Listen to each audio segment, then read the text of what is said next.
ஆண்டவராகிய இயேசு கிறிஸ்துவின் விலையேறப்பட்ட நாமத்தினாலே ஆண்டவர் எங்களுக்கு கொடுத்ததான ஏஜே பவர் மினிஸ்ட்ரியின் சார்பிலே அன்பின் நல்வாழ்த்துக்களை தெரிவித்துக் கொள்கிறேன். எனக்கு அருமையானவர்களே, அனுதினமும் அன்பின் வார்த்தைகள் நிகழ்ச்சி மூலமாய் இந்த இணையதளத்தின் மூலமாய் உங்களோடு கூட சந்திப்பதில் மிகவும் சந்தோஷம். என் இருதயம் கர்த்தருக்குள் மகிழ்கிறது. இது கர்த்தர் கொடுத்த ஈவு. ஹல்லேலூயா. எனக்கு அருமையானவர்களே, நாம் ஆண்டவருடைய வார்த்தையை நாம் கேட்போமா?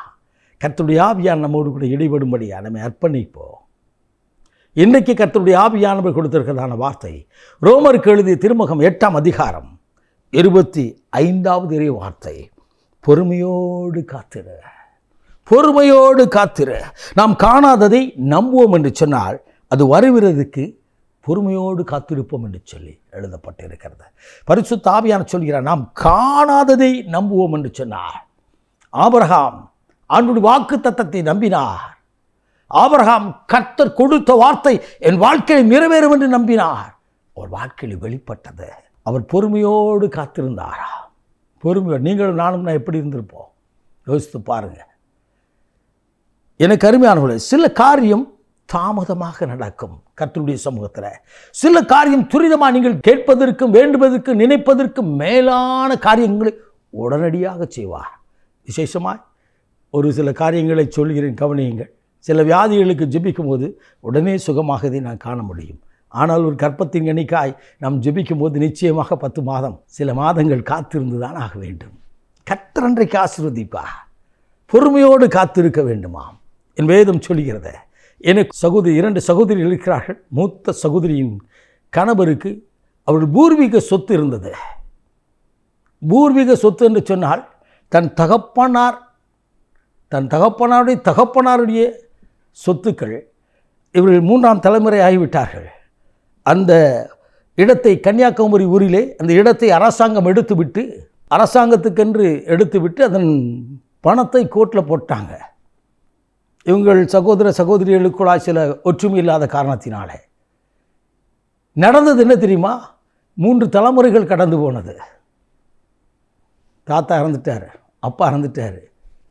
அக்கா மாப்பிள்ளையுடைய வாழ்க்கையில் நடந்த சம்பவம் கிடைக்கல. ஆனால் கோர்ட்டில் பணம் இருக்குது, கைக்கு கிடைக்கல. பொறுமையோடு காத்திருந்து ஜெபிங்கன்னு சொன்னேன். நடந்தது என்ன? அவர்கள் காத்திருந்தார்கள். கர்த்தருடைய ஆசீர்வாதத்தை அந்த தலைமுறையில் அவர்கள் அனுபவிக்கும்படியான பாக்கியத்தை கர்த்தர் செய்தார். நீதிமன்றத்திலிருந்து உத்தரவு வந்தது. இவர்களை அழைத்தார்கள். அத்தனை பேர் கரத்திலையும் அவர் பணத்தை கொடுத்தார்கள். காரணம் என்ன? நாம் தேவ சமூகத்தில் பொறுமையோடு காத்திருக்கும் பொழுது கர்த்தர் பரத்திருந்து கொடுப்பார்.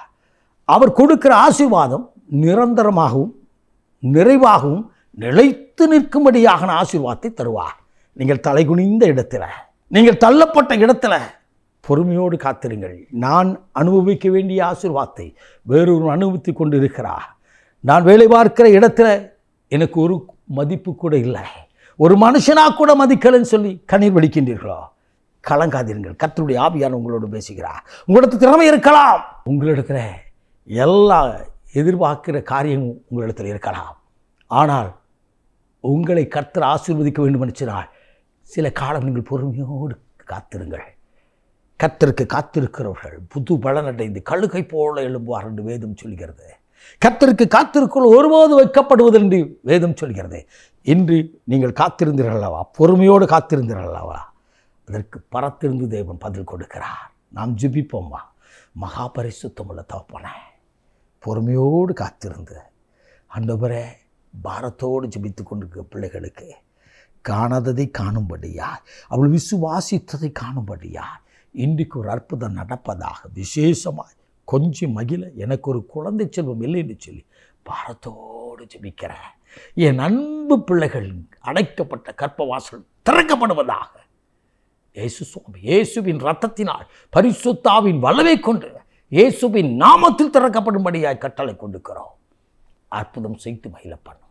பொறுமையோடு காத்திருந்த என் அன்பு பிள்ளைகள் குழந்தை செல்வத்தோடு வந்து உடைய சமூகத்தில் நன்றி சொல்லட்டும். ஆசீர்வதிக்கும் இயேசு கிறிஸ்துவின் விலையேறப்பட்ட நாமத்தில் ஜெபிக்கிறோம் ஜீவனுள்ள நல்ல பிதாவே. ஆமென். ஆமென். God bless you.